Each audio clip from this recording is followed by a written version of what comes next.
Welcome to The Evolution of Man by Joe Leibowitz and Barney Dorfman. In this short documentary, we will travel back through time and explore where the people we are today got their start.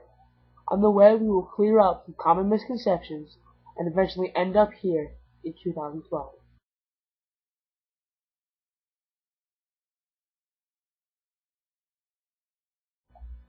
Man started as small primates and eventually began walking upright and turned into the Homo sapiens that we are today. Homo guantin genus lived approximately 3 million years ago. It was a small primate which many scientists believe was the first ancestor of man. It didn't walk upright and it resembled the modern-day chimpanzee. Homo habilis, or the handyman, was the smallest of the ancestors. It had a very unproportioned body, and evidence showed it was only 2 feet tall. But it did adapt a bigger brain capacity, which allowed it to develop stone tools. Homo erectus was the first ancestor that was a member of the hunter-gatherer way of life. They began developing advanced weapons and recognizing leadership. They also had some pivotal use of fire, and they were great at walking and actually were the first species to walk fully upright, hence the name Homo erectus. Fast forward several thousand years to Homo neanderthalis, which are more commonly referred to as the cavemen. They are man's closest relative besides the modern-day chimpanzee. They developed advanced fighting, hunting, and survival strategies which allowed them to survive the ice ages. They were also the inventors of the modern-day bow and arrow, which was a huge advancement. Other inventions were things like the wheel and fire.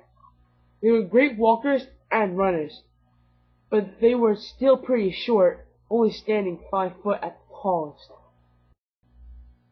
We finally arrived back to where we started in 2012, to the modern-day human. As you can see, they are now fully developed, walking completely upright, and have the use of clothing and many tools and mechanics. Shown here are the skeletal differences from the tiny Homo habilis, standing only 2 feet tall, to the large and fully grown Homo sapiens, or commonly known as humans. Here are some common misconceptions about evolution. Evolution causes species to improve, therefore life is getting better over time. Evolution doesn't cause species to improve. Species adapt to their new environment to survive, backing up the theory of natural selection. Number 2. Evolution isn't testable or observable. Wrong. You can clearly see evolution by looking at the fossil records of many species in the past. Number 3. Natural selection shows organisms trying to adapt. No, natural selection is survival of the fittest. The best survive and the weak will die. Number 4. Natural selection is the only way that populations can change. Not true at all. Populations can slowly change by crossbreeding with other species and forming new, better, and more fitted species for the environment that they're living in. Any questions?